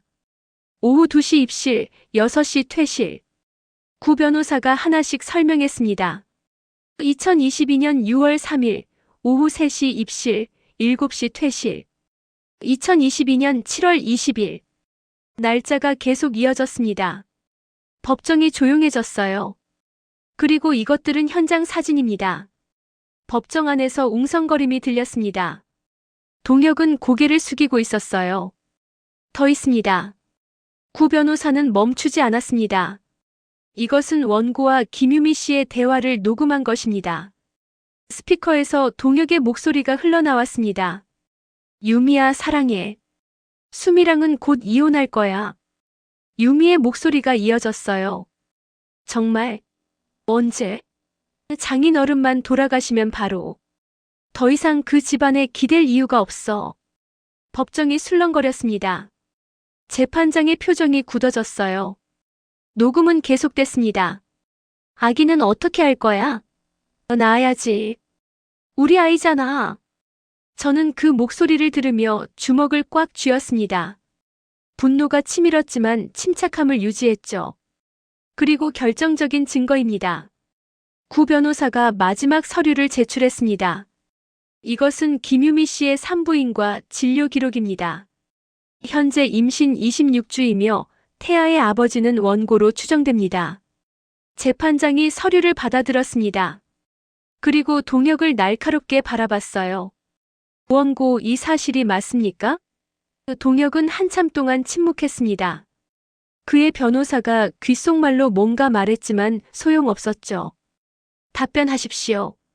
김유미 씨와 불륜 관계가 사실입니까? 재판장이 다시 물었습니다. 네. 동혁의 목소리는 간신히 들릴 정도로 작았습니다. 재판장님. 구 변호사가 다시 입을 열었습니다. 재판장님, 유책 배우자는 이혼을 거부할 수 없습니다. 재판장이 고개를 끄덕였어요. 원고 측 할 말 있습니까? 동혁의 변호사는 아무 말도 하지 못했습니다. 변호할 방법이 없었으니까요. 하지만 재판장님. 구 변호사가 말을 이었습니다. 피고는 이혼을 원합니다. 원고의 배신과 불륜으로 인해 혼인관계는 이미 파탄났습니다. 피고, 정말 이혼을 원하십니까? 재판장이 저에게 물었습니다. 저는 일어나서 똑바로 대답했습니다. 네, 원합니다. 더 이상 이 사람과 함께 있고 싶지 않습니다. 알겠습니다. 재판장은 서류를 정리하며 말했습니다. 그렇다면 원고의 재산분할 청구는 기각합니다. 해당 재산은 피고의 혼인 전 재산으로 인정됩니다. 동혁의 얼굴이 더욱 창백해졌어요. 그리고 원고는 유책 배우자로서 본래 이혼을 청구할 수 없으나 피고가 이혼을 원하므로 피고의 이혼 청구는 인용합니다. 재판장이 망치를 두드렸습니다. 원고와 피고는 이로써 이혼합니다. 재산 분할은 없으며 위자료는 피고가 청구할 경우 별도로 심리하겠습니다. 재판장님. 동혁이 벌떡 일어났습니다. 이건 너무 불공평합니다. 저도 10수년간 결혼 생활을 유지했습니다.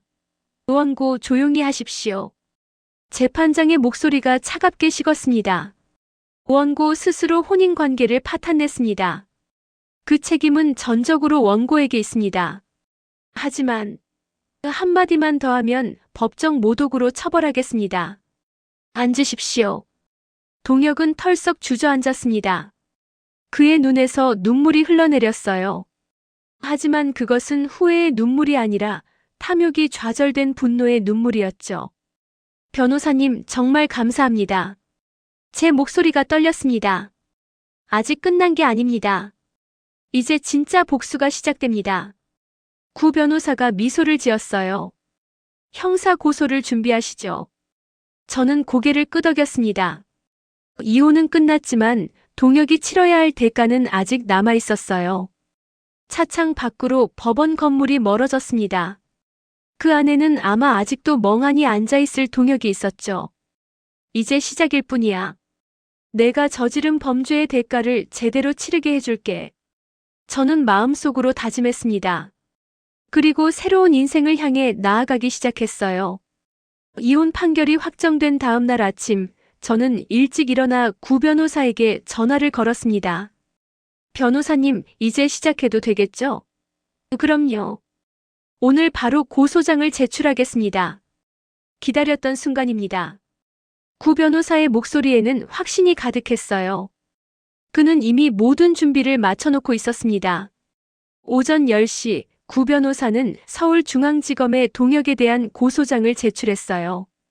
혐의는 업무상 횡령, 배임, 그리고 사문서 위조였습니다. 고소장과 함께 증거자료 500페이지를 제출했습니다. 구 변호사가 전화로 보고했습니다. 검찰이 즉시 수사에 착수할 것 같습니다. 워낙 증거가 명백하니까요. 그날 오후 동혁은 자택에서 전격 체포됐습니다. 저녁 뉴스에서 그 장면이 방송됐어요. 전직 대기업 전무 동혁 씨가 80억 원대 횡령 혐의로 검찰에 긴급 체포됐습니다. 앵커의 목소리가 들렸습니다. 화면에는 수갑을 찬 동혁이 고개를 숙인 채 경찰차에 타는 모습이 나왔죠. 동혁 씨는 지난 3년간 회사 자금을 유용하고 가짜 거래처를 만들어 돈을 빼돌린 혐의를 받고 있습니다. 그 모습을 보는 동안 제 마음은 복잡했습니다. 한때는 사랑했던 사람이었으니까요. 하지만 그는 스스로 선택한 길을 가고 있었습니다. 검찰 조사는 신속하게 진행됐습니다. 이 변호사가 제공한 자료들이 결정적이었어요. 가짜 거래처 목록, 비밀 계좌 거래 내역, 횡령 금액이 고스란히 드러났죠. 일주일 후 검찰은 동혁을 정식 기소했습니다. 피의자는 2020년부터 2023년까지 총 80억 원을 횡령했으며 이 과정에서 사문서를 위조하고 배임 행위를 저질렀습니다. 검사의 기소 내용이었습니다. 구 변호사가 제게 연락을 해왔어요. 재판 날짜가 잡혔습니다. 한 달 후입니다. 빨리 진행되는군요. 증거가 명백하니까요. 검찰도 이 사건을 중요하게 보고 있습니다. 한 달은 빠르게 지나갔습니다. 재판 당일 저는 방청석에 앉아 있었습니다. 잠시 후 죄수복을 입은 동혁이 법정에 들어왔습니다. 한 달 만에 본 그의 모습은 많이 초췌해져 있었어요. 수염도 제대로 깎지 않았고 눈가에는 다크서클이 짙게 깔려 있었습니다. 재판장이 입장하고 재판이 시작됐습니다. 피고인 기소 내용을 인정합니까? 재판장이 물었습니다. 동혁은 고개를 저었어요. 인정하지 않습니다. 저는 횡령한 적이 없습니다. 그렇다면 검사, 증거를 제시하십시오. 검사가 일어나서 프로젝터를 켰습니다. 화면에 거래 내역이 나타났어요. 피고인은 2020년 3월부터 대성종합상사라는 유령 회사를 만들어 회사 자금을 빼돌렸습니다. 검사는 차근차근 설명했습니다. 이것은 대성종합상사의 사업자 등록증입니다. 등록 주소를 가보니 빈 건물이었습니다. 실체가 없는 회사죠. 화면에 폐건물 사진이 떠올랐습니다. 그리고 이것은 피고인 회사에서 대성종합상사로 입금된 내역입니다. 3년간 총 22억 원이 송금됐습니다. 거래 내역이 빼곡히 나열됐어요. 이 돈은 24시간 이내에 김유미 씨의 계좌로 전액 이체됐습니다. 여기 그 증거가 있습니다. 검사가 은행 거래 명세서를 제출했습니다. 동혁의 얼굴이 점점 굳어갔어요. 피고인, 이 거래를 설명할 수 있습니까? 재판장이 물었습니다. 그건 정상적인 거래였습니다. 동혁이 변명했습니다. 또한 피고인은 횡령한 돈으로 강남의 고급 아파트를 매입했습니다. 물론 김유미 씨 명의로요. 아파트 등기부등본이 제시됐습니다. 시세 20억 원짜리 아파트입니다. 계약금부터 잔금까지 모두 횡령한 돈으로 지불했습니다. 방청석에서 탄식이 흘러나왔습니다. 그리고 드디어 가장 중요한 증인이 출석할 차례가 됐어요. 김유미였습니다. 법정 문이 열리고 유미가 들어왔습니다. 증인 선서하십시오. 유미는 떨리는 목소리로 선서를 했습니다. 그리고 증인석에 앉았어요. 동혁이 유미를 노려봤습니다. 하지만 유미는 그의 눈을 피했죠. 검사가 핵심 질문을 했습니다. 유미는 잠시 망설이다가 대답했어요. 처음부터 알고 있었습니다. 법정이 웅성거렸습니다. 피고인이 저에게 계좌를 만들라고 했습니다. 그리고 회사 돈을 그 계좌로 받으라고 했어요. 증인도 공범이라는 얘기입니까? 저는 거절할 수 없었습니다. 피고인이 저를 사랑한다고 우리 미래를 위한 거라고 했어요. 유미는 눈물을 흘렸습니다. 그 돈으로 무엇을 했습니까? 아파트를 샀습니다. 그리고 차도 샀어요. 모두 제 명의로. 증인이 원해서 산 겁니까? 아니요. 피고인이 제 명의로 하라고 했습니다. 나중에 떼일 염려가 없다고. 동혁이 벌떡 일어났습니다. 거짓말이야. 내가 달라고 해서 산 거잖아. 피고인, 조용히 하십시오. 재판장이 망치를 두드렸습니다. 동혁은 다시 앉았지만 유미를 노려보고 있었어요. 계속 증언하십시오. 검사가 유미에게 말했습니다. 피고인은 3년 동안 계획적으로 횡령을 했습니다. 매달 일정 금액을 빼돌렸고 발각되지 않도록 여러 회사로 분산시켰어요. 구체적으로 얼마를 횡령했습니까? 제가 알기로는 총 80억 원 정도입니다. 제 통장으로 들어온 돈이 그 정도였어요. 그리고 재판장은 판결문을 읽기 시작했어요. 피고인은 2020년부터 2023년까지 3년간 업무상 횡령, 배임, 사문서 위조 등의 죄를 범했습니다. 범행은 계획적이고 조직적이었으며 피해액이 80억 원에 달하는 중대한 범죄입니다. 또한 피고인은 반성하지 않고 책임을 타인에게 전가하려 했습니다. 이에 본 재판부는 피고인에게 징역 7년을 선고합니다. 망치 소리가 법정에 울렸습니다. 또한 횡령 금액 80억 원을 전액 반환하라는 추징을 명합니다. 동혁은 그 자리에서 무너져 내렸습니다. 그의 인생은 완전히 무너졌어요. 사회적 지위, 명예, 재산, 자유 모든 것을 잃었습니다. 저는 그 모습을 보며 숙연해졌습니다. 한때 사랑했던 사람의 추락이었으니까요. 구 변호사가 제 옆에서 말했어요. 수고하셨습니다. 이제 정말 끝났습니다. 아니에요, 변호사님. 이제 시작입니다. 제 새로운 인생이요. 저는 하늘을 올려다봤습니다. 맑은 가을 하늘이 펼쳐져 있었어요. 그날 저녁 유미에 대한 판결도 나왔습니다. 그녀는 횡령 공범으로 집행유예 3년을 선고받았습니다. 피고인은 범행에 가담했으나 임신 중인 점을 참작하여 집행유예를 선고합니다. 재판장의 선고였습니다. 유미는 법정에서 눈물을 흘렸습니다. 그녀에게도 기회가 주어진 것이었죠. 모든 재판이 끝났습니다. 동혁은 7년간 감옥에 있게 될 것이고 80억 원을 반환해야 했습니다. 그의 인생은 완전히 파괴됐어요. 저는 그날 밤 아버지 사진 앞에 앉았습니다. 아버지, 모든 게 끝났어요. 아버지께서 저를 지켜주셨기에 여기까지 올 수 있었습니다. 눈물이 흘렀지만 이번에는 해방의 눈물이었습니다. 긴 터널을 지나 드디어 빛을 본 것이었죠. 동혁에게 징역 7년이 선고된 날, 저는 법원을 나와 차에 올랐습니다. 모든 것이 끝났어요. 이혼도 재판도 그리고 복수도. 하지만 동시에 새로운 시작이기도 했습니다. 구 변호사가 운전석에 앉으며 물었어요. 이제 어떻게 하시겠습니까? 회사로 가주세요.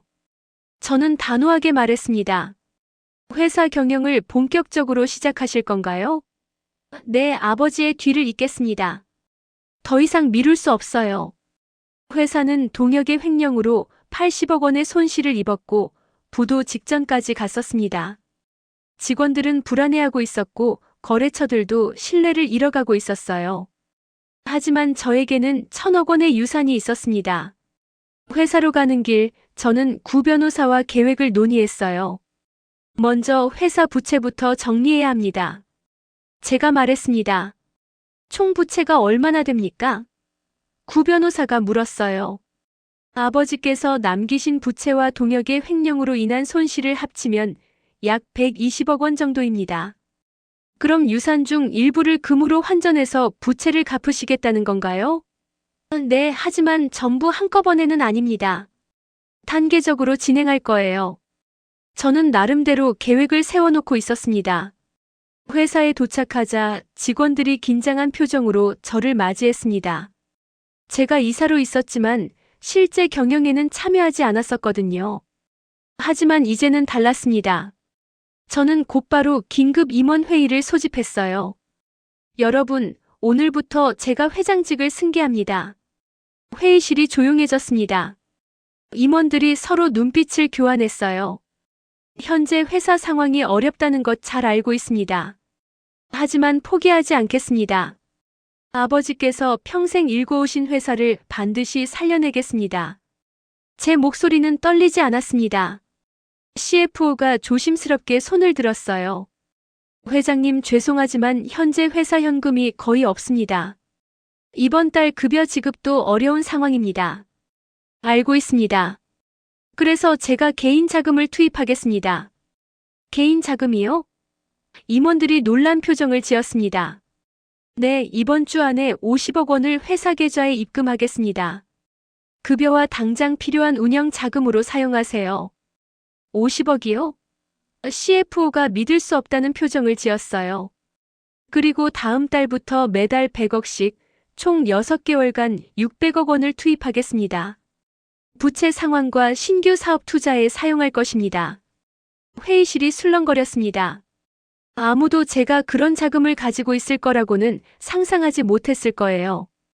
회장님, 실례지만 그 자금은 어디서? 한 이사가 조심스럽게 물었습니다. 선친께서 남겨주신 유산입니다. 자세한 내용은 말씀드릴 수 없지만 합법적으로 상속받은 재산입니다. 새로운 인재들의 합류로 회사 분위기가 완전히 바뀌었습니다. 혁신적인 아이디어들이 쏟아져 나왔어요. 3개월 후 첫 번째 성과가 나타났습니다. 신규 계약 3건을 따냈고 매출이 전월 대비 30% 증가했어요. 회장님, 이번 분기 흑자 전환이 가능할 것 같습니다. CFO가 흥분한 목소리로 보고했습니다. 정말이요? 저도 믿기지 않았어요. 네, 현재 추세라면 분명히 가능합니다. 4개월 후 회사는 정말로 흑자로 돌아섰습니다. 18억 원의 순이익을 기록했어요. 여러분, 해냈습니다. 저는 전체 직원 회의에서 발표했습니다. 우리 회사가 4개월 만에 흑자를 달성했습니다. 이것은 여러분 모두의 노력 덕분입니다. 직원들이 환호했습니다. 서로 얼싸안고 기뻐했어요. 약속대로 성과급을 지급하겠습니다. 수고하신 만큼 보상해드리겠습니다. 그날 저녁 저는 아버지의 영정 앞에 앉았습니다. 집에 모셔놓은 작은 재단이었어요. 아버지, 보고 계시죠? 회사를 살렸어요. 이제 흑자입니다. 눈물이 흘러내렸습니다. 하지만 슬픈 눈물이 아니라 감사의 눈물이었어요. 아버지께서 남겨주신 유산 덕분입니다. 40년간 준비하신 그 사랑 덕분에 여기까지 왔어요. 평화로운 일상이 이어지고 있었습니다. 회사는 안정적으로 성장하고 있었고 저는 매일 아침 출근하며 보람을 느꼈어요. 동혁은 교도소에서 형을 살고 있었고 유미는 집행유예 기간이었죠. 모든 것이 끝났다고 생각했습니다. 그런데 어느 월요일 아침이었어요. 비서 민지가 황급히 제 사무실로 들어왔습니다. 회장님, 이거 보셔야 할 것 같습니다. 그녀가 태블릿을 내밀었어요. 화면에는 온라인 뉴스 기사가 떠 있었습니다. 재벌 회장 박수미 직원에게 갑질 횡포. 그 제목을 보는 순간 가슴이 철렁했습니다. 기사를 읽어 내려갔어요. 박수미 대표는 회사 직원에게 인격 모독을 일삼고 임금을 체불하는 등 갑질 횡포를 이어가고 있는 것으로 드러났다. 기사 내용은 완전히 왜곡되어 있었습니다. 진실과는 정반대였죠. 이게 무슨... 제 손이 떨렸습니다. 회장님, 이 기사만이 아닙니다. 민지가 다른 기사들도 보여줬어요. 냉혈한 여자 아버지 유산으로 남편 인생 파괴. 전 남편 동혁 씨 교도소에서 억울함 호소. 수미 회장의 이중생활. 과연 진실은? 비슷한 제목의 기사들이 여러 포털 사이트에 동시에 올라와 있었습니다. 누가 이런 짓을? 저는 즉시 홍보팀을 불렀습니다. 홍보팀장 박 이사가 급히 들어왔어요. 회장님, 큰일입니다. 기사가 벌써 SNS에서 확산되고 있습니다. 그는 자신의 노트북을 보여줬습니다. 트위터, 페이스북, 인스타그램 곳곳에서 이 기사들이 공유되고 있었어요. 댓글들도 악의적이었습니다. 당장 정정보도 요청하세요. 이미 요청했습니다만 해당 언론사에서 출처 보호를 이유로 거부했습니다. 박 이사가 난처한 표정을 지었어요. 그럼 고소하세요. 명예훼손으로. 준비하겠습니다. 하지만 회장님. 박 이사가 망설이더니 말했습니다. 이미 피해가 시작됐습니다. 오늘 아침 주가가 5% 하락했고 고객사 두 곳에서 계약 재검토 요청이 들어왔습니다. 제 머릿속이 복잡해졌습니다. 대체 누가 이런 짓을 한 걸까? 저는 즉시 구 변호사에게 연락했습니다. 변호사님, 급한 일입니다. 지금 당장 만날 수 있을까요? 1시간 후 구 변호사가 제 사무실에 도착했어요. 저는 그에게 모든 기사를 보여줬습니다. 구 변호사는 침착하게 기사를 하나하나 읽어내려갔습니다. 이 기사를 쓴 기자가 누구죠? 정민호 기자라고 나와 있습니다. 뉴스파워라는 온라인 매체의 기자예요. 홍보팀장이 대답했습니다. 정민호. 구 변호사가 턱을 쓸었습니다. 어디서 들어본 이름인데? 그는 즉시 노트북을 꺼내 검색하기 시작했어요. 찾았습니다. 정민호 기자, 10년 경력의 사회부 기자입니다. 그런데 구 변호사의 표정이 굳어졌습니다. 이 사람 5년 전에 동혁 씨가 다니던 대학 동문회에서 만난 적이 있네요. SNS에 사진이 남아 있습니다. 화면에는 동혁과 정민호 기자가 함께 찍은 사진이 떠 있었습니다. 둘은 어깨 동무를 하고 웃고 있었죠. 동혁이의 지인이었군요. 제가 말했습니다. 더 조사해 봐야겠습니다. 일단 이 기자의 최근 동선을 추적하겠습니다. 구 변호사는 즉시 조사팀을 가동했습니다. 이틀 후 구 변호사가 다시 연락을 해왔어요. 수미 씨, 중요한 정보를 찾았습니다. 지금 만날 수 있습니까? 저는 즉시 구 변호사 사무실로 갔습니다.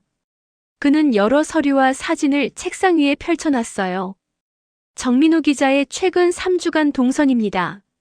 사진들을 보니 정민호 기자가 여러 카페와 레스토랑에 있는 모습이 찍혀 있었습니다.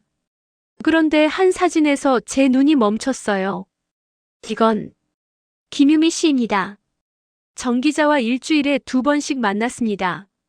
구 변호사가 확대한 사진을 보여줬습니다. 유미와 정민호 기자가 조용한 카페에서 진지하게 대화를 나누는 모습이었죠. 그리고 이것을 보십시오. 구 변호사가 은행 거래 내역을 보여줬습니다. 유미 씨가 정민호 기자에게 총 3천만 원을 송금했습니다. 3번에 걸쳐서요. 매수했다는 얘기군요. 맞습니다. 그리고 더 중요한 게 있습니다. 구 변호사가 또 다른 서류를 꺼냈어요. 유미 씨는 최근 한 달간 동혁 씨와 6번 접견했습니다. 교도소 접견 기록입니다. 저는 숨이 막혔습니다. 그럼 동혁이가 배후에 있다는 말인가요? 확실합니다. 제가 교도소 관계자를 통해 접견 내용을 대략 파악했습니다. 동혁 씨가 유미 씨에게 구체적인 지시를 했다고 합니다. 완전히 계획된 범죄네요. 제가 말했습니다. 맞습니다. 명예훼손과 무고죄에 해당합니다. 그리고 동혁 씨는 교도소에서 범죄를 교사한 것이므로 추가 처벌 대상입니다.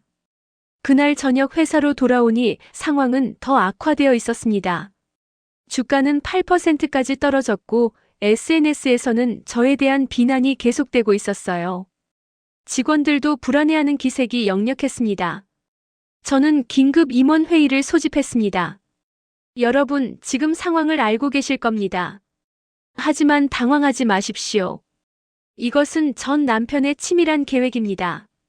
저는 구 변호사가 찾아낸 증거들을 설명했어요. 우리는 진실을 밝힐 것입니다. 그리고 법적으로 대응할 것입니다. 저는 소파에 앉아 한숨을 쉬었습니다.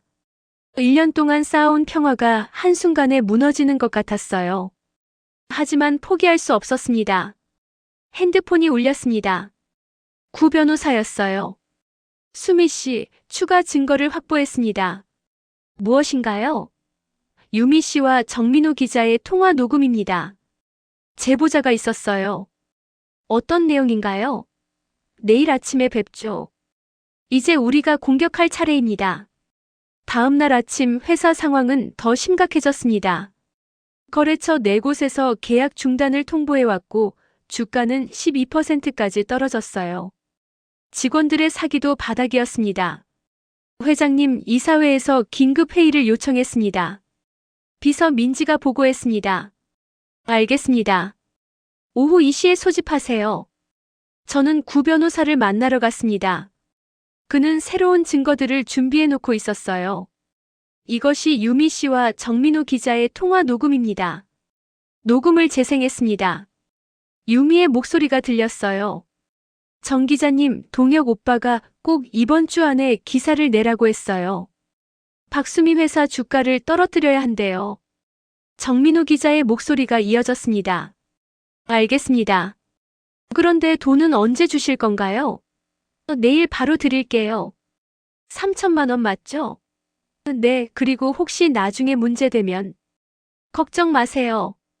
동혁 오빠가 다 책임진대요. 우리는 모르는 척하면 돼요. 녹음을 듣는 동안 저는 분노로 온몸이 떨렸습니다. 이 정도면 충분합니까? 제가 물었습니다. 충분합니다. 명예훼손, 무고죄, 그리고 범죄교사까지 모두 입증할 수 있습니다. 구 변호사가 확신에 찬 목소리로 대답했습니다. 그럼 즉시 고소하세요. 동혁, 유미, 그리고 정민호 기자 모두요. 알겠습니다. 오늘 중으로 고소장을 제출하겠습니다. 저는 회사로 돌아와 이사회에 참석했습니다. 그리고 모든 상황을 설명했어요. 의사들의 표정이 점점 굳어갔습니다. 이제 법적 대응을 시작했습니다. 진실은 반드시 밝혀질 것입니다. 제 말에 이사들이 고개를 끄덕였습니다. 하지만 여전히 불안한 기색이 역력했어요. 이번에도 반드시 이긴다. 절대 지지 않아. 저는 마음속으로 다짐하며 회의를 마쳤습니다. 구 변호사는 철저하게 조사했습니다. 유미와 기자의 통화 녹취, 만남의 증거, 그리고 금전 거래 내역까지 확보했어요. 동혁 씨가 감옥에서 유미에게 접견을 통해 지시했고 유미가 기자를 매수해서 허위 기사를 작성하게 했습니다. 구 변호사가 증거를 보여줬죠. 동혁의 접견 기록, 유미가 기자에게 보낸 돈, 그리고 기자가 작성한 원고 초안까지 있었습니다. 이건 명백한 명예훼손이고 무고죄입니다. 바로 고소하세요. 제가 말했어요. 구 변호사는 동혁과 유미 그리고 기자까지 모두 고소했습니다. 재판은 빠르게 진행됐어요. 증거가 너무나 명백했거든요. 유미는 법정에서 울면서 자백했습니다. 동혁이 그 사람이 교도소에서 계속 연락해서 협박했어요. 안 하면 아이를 해치겠다고.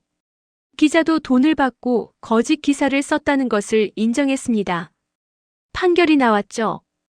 피고인 동혁은 기존 형량에 2년을 추가한다. 피고인 유미는 징역 1년 6개월을 선고한다. 유미는 결국 실형을 받고 교도소로 갔습니다. 기자도 벌금형과 자격정지 처분을 받았어요. 저는 정정 보도를 요청했고 언론은 진실을 보도했습니다. 회사 주가는 다시 회복되기 시작했죠. 모든 소송이 끝났습니다. 동혁은 9년형을 선고받아 오랫동안 감옥에 있을 것이고 유미도 교도소에서 형을 살고 있었어요. 저는 이제 진정으로 자유로웠습니다. 회사는 나날이 성장했어요. 지난해보다 매출이 30% 증가했고 새로운 해외 지사도 3곳이나 열었습니다. 직원들의 사기도 높아졌죠. 어느 날 저는 아버지의 묘소를 찾았습니다. 아버지, 저 이제 괜찮아요. 정말 괜찮습니다. 눈물이 흘렀지만 슬픈 눈물은 아니었어요. 감사의 눈물이었습니다. 아버지께서 남겨주신 사랑과 유산 덕분에 제가 여기까지 왔어요. 이제 제가 아버지를 자랑스럽게 해드릴게요. 저는 아버지의 묘비를 쓰다듬었습니다. 회사로 돌아오는 길, 저는 차창 밖을 바라봤어요. 서울의 하늘이 유난히 맑더군요. 새로운 시작, 새로운 희망이 느껴졌습니다. 이제 저는 피해자가 아니었어요. 생존자였고 승리자였습니다. 그리고 무엇보다도 제 인생의 주인공이었습니다. 사무실에 도착하니 직원들이 환하게 웃으며 인사를 했어요. 회장님, 오늘 미팅 준비 다 됐습니다. 좋아요. 우리 함께 멋진 결과 만들어 봅시다. 저는 자신감 넘치는 목소리로 대답했습니다. 회의실로 들어가면서 문득 3년 전 장례식장의 제 모습이 떠올랐어요. 그때 저는 무너지고 배신당하고 절망에 빠져 있었죠. 하지만 지금의 저는 달랐습니다. 강해졌고 지혜로워졌으며 무엇보다 진정한 제 자신을 찾았어요. 동혁이 저에게 준 상처는 결국 저를 더 강하게 만드는 계기가 되었습니다. 오후에는 자선재단 이사회가 있었어요. 아버지의 뜻을 이어 제가 설립한 재단이었습니다.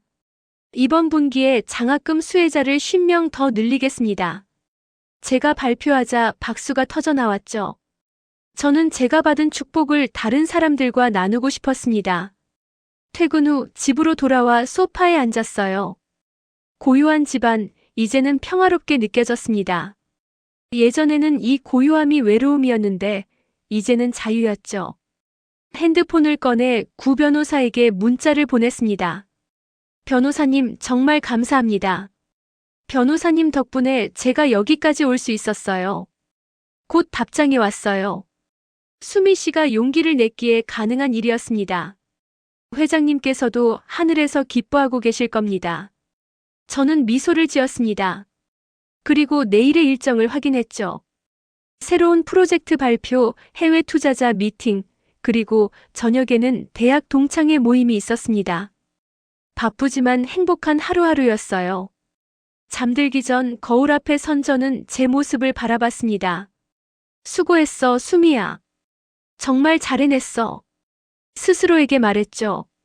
과거의 상처는 이제 흉터가 되어 저를 더 강하게 만들어주는 징표가 되었습니다.